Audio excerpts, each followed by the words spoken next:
Hi, this is Tisch Aitken, and it is Tuesday, October 29th, 2024. We are in Scorpio season, and there is tremendous intensity that is palpable and perceptible to all of us. The two rulers of Scorpio are in opposition. Mars, which is the ancient ruler of Scorpio, it's currently transiting in its fall position in the sign of Cancer. It's slowing down and it's about to retrograde on December 6th.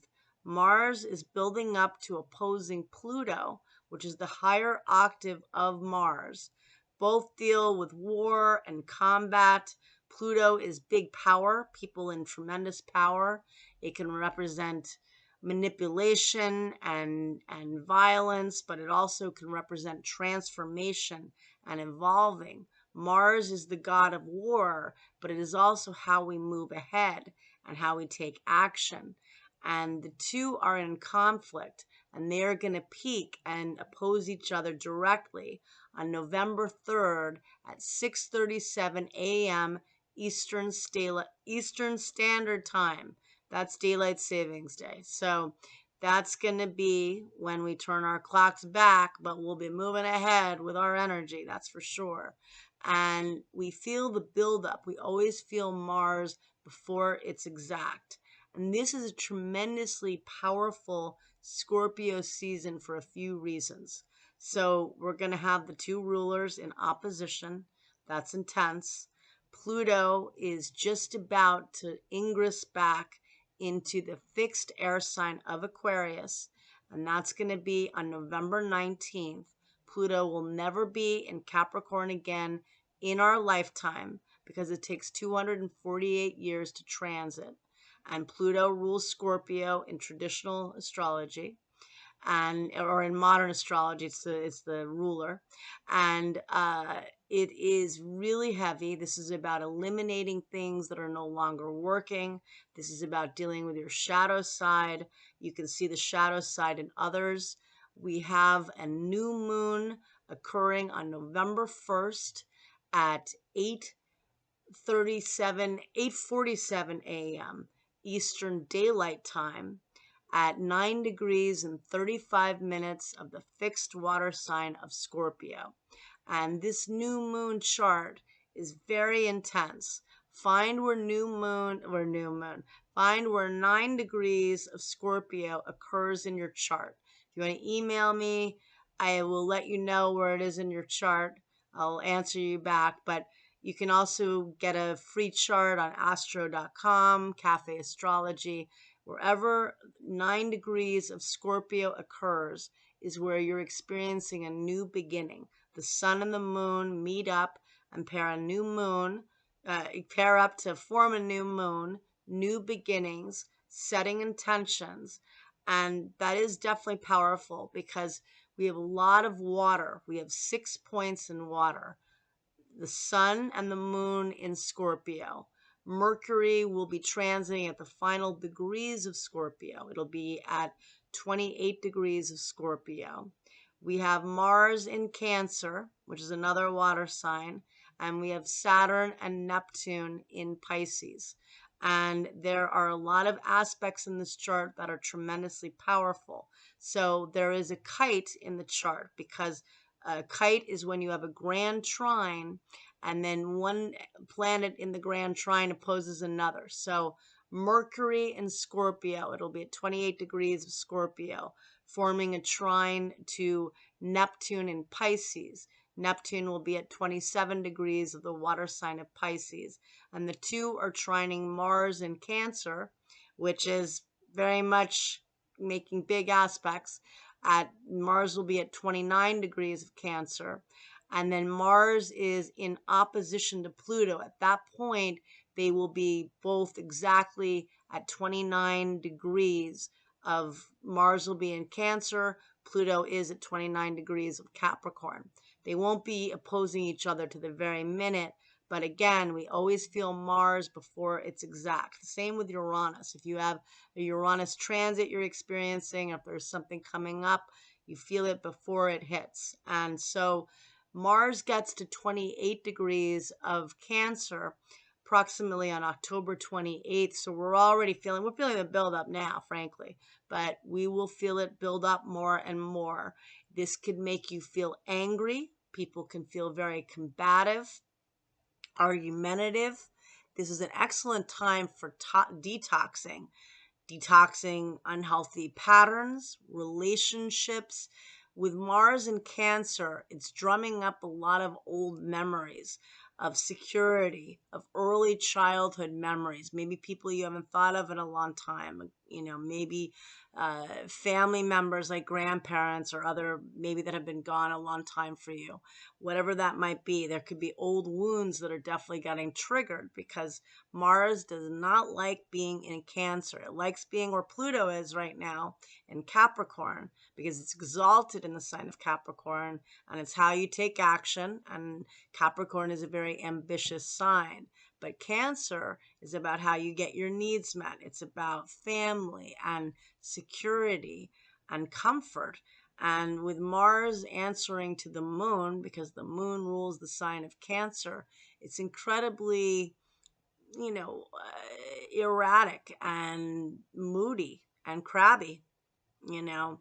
So, but the bigger thing is that the kite that is forming. So, with the kite, you've got a grand trine in water, a lot of water, and we have 6 points in water because we've got the grand trine with Mercury, how you think, your perspective, all the information. There's such psychic and intuitive information. Mercury in Scorpio is the detective. It gets to the bottom of things. It's incredibly perceptive and it sees through people.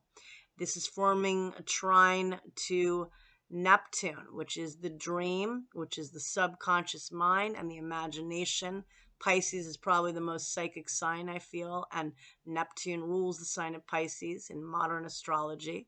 And then they are both trining, again, Mars in Cancer. So we've got that grand trine is a positive energy, but it's a lot of water, really listening to your inner voice. And then you have Mars opposite Pluto. That's part of that kite. That's the pain point. A kite can be a really blessed opportunity to make the most of what you have, to really, improve your skills and talents. And it is a blessing, but there is a pain point with that Mars Pluto opposition. And that is kind of tantamount to having Mars in Scorpio in a sense, because both are the rulers of Scorpio. Mars is in its rulership in the sign of Scorpio. Mars in Scorpio was once described to me like a dog after a bone. It does not give up. It's fierce and it's fearless, but it is a wounded Mars, and we are all dealing with a lot of toxic emotions, so many emotions we've been trying to purge for years. We are saying goodbye to a story that began in 2008 when Pluto initially entered the sign of Capricorn. Again, that was the time of the Bernie Madoff scandal. That was when brokerage firms went out of business. That was when we had the housing crisis. And at that point, we also saw the systems in our lives slowly changing. And now, in the last few years, we had the big epic of Capricorn that really peaked in 2020 when we had Saturn, Jupiter, and Pluto all in the sign of Capricorn. We had the eclipses in the Capricorn Cancer axis, and lest we forget, we had the two malefics, Saturn and Pluto, meeting up at the world point at 22 degrees of Capricorn on January 12th, 2020. We are saying goodbye to that story. And so this kite is the pain point, focusing on how can you purge all of the loss. Pluto definitely can represent death and loss, anger that you feel about what you've experienced. How can you empower yourself, the higher vibration of both Pluto and Mars and Scorpio? How can you evolve to heal yourself and others? Scorpio is a great healing sign. We have Let's see what else we have going on in this chart. Venus is still in Sagittarius. It's squaring Saturn. They squared one another exactly on Monday, but we still have that energy in this chart. And Venus and Sag is a fun-loving placement, but Saturn in Pisces is saying, well, are you able to really, are you in line with what you love? Are you having any fun? Are you being creative? Saturn is trying to create something new, but it's hard to focus with all the Neptunian and amorphous energy. But Saturn is slowing down to station direct because it will station on November 15th at 12 degrees of Pisces. And this new moon at 9 degrees and 35 minutes of Scorpio is forming a beautiful angle to Saturn. It's forming a trine. That helps to give support to what you're trying to manifest. A new moon is an excellent time for setting intentions, planting new seeds. Doing an intention circle with other people is always great because you're getting the power of other people supporting your desires, and likewise, and that's a beautiful aspect. And also recognizing that this is going back to last fall. Saturn stationed direct, I think it was around November 5th. It was the very beginning of November. And because it was right after that lunar eclipse that occurred on October 28th of last year. And Saturn stationed direct at 0 degrees of Pisces at that time, giving us all the time to retrace the story. And I was saying to somebody, Saturn and Pisces is not in its detriment or in its fall position. So it's not technically in a negative position or, by astrology in a more difficult placement, but it certainly feels like that. Those that are born with it, I know, have a lot of challenges with it. And I find in times of Saturn and Pisces, like right now, this is a big, big deal with it because it's rare to have both Saturn and Neptune in Pisces at the same time, and Neptune is the ruler.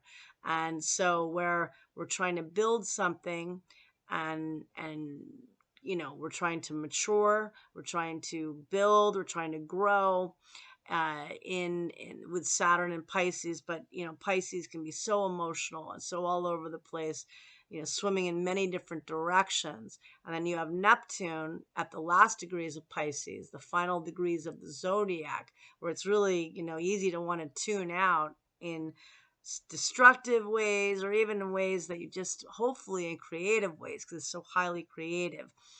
I think Saturn stationing direct is helpful. I think this Mars-Pluto opposition is going to drum up a lot of painful things for people. And again, it's going to peak on November 3rd, which is 2 days before an election here in the United States. So being wary that there is going to be escalating tension. We don't need astrology to know that, but that is true on the world stage. There are wars going on. There's more escalation in that regard, obviously. So that's happening. And in our own lives, people feeling off. I've been having trouble sleeping. I spoke to somebody today I just saw about an hour ago. She's having trouble sleeping. We're feeling the energy. We're feeling the buildup. There are huge shifts going on. Pluto's finally really entering the new age of Aquarius. It's been going back and forth, and it got to early degrees, but finally it goes back in, and it's going to be there through March 8th of 2043. So again, during Scorpio season, we have Pluto changing signs. That is a huge shift for all of us.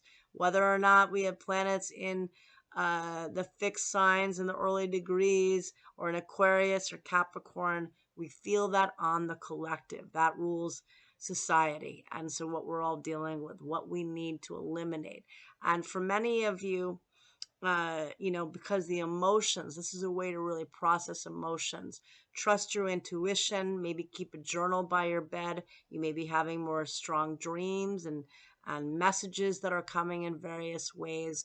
And Mars is again slowing down. So if there are big things you want to get accomplished, It's going to retrograde on December 6th. On the day it opposes Pluto, which is November 3rd, it will then proceed to enter the fixed fire sign of Leo, where it's really creative and passionate and fun and romantic, but it will retrograde in Leo at 6 degrees and 11 minutes on December 6th. It will return to Cancer on January 6th, and then it will remain in Cancer through through April 18th. Thank God not through October, that would be a year, but through April 18th. That's a long time. And again, it's where we have to take action based on our emotions and, trying to ground yourself to realize, and especially even when this new moon, it's wonderful that there's all this intuitive psychic energy, because to really manifest, you have to tap into that part of the brain and to the imagination, to the subconscious, to really believe and imagine it's possible. It's not just visualizing, but it can also summon up fears. And again, that shadow side, anxieties that maybe aren't real. So recognizing that intensity, and with people trying to hold back because there's an anger that's in the cosmos with Mars and Pluto in opposition, but also all of those points in water in the new moon chart. Great for manifesting, but also people being highly sensitive and emotional. And this is going to be a very, very unforgettable Scorpio season. I wish you a very good new moon. Set intentions, feel the feelings. If you feel like doing a liver cleanse or detoxing, or do a deep cleaning of your house, purging, feng shui, getting rid of clutter, burn Palo Santo. Good luck, and I will talk to you soon. Thank you. Take care.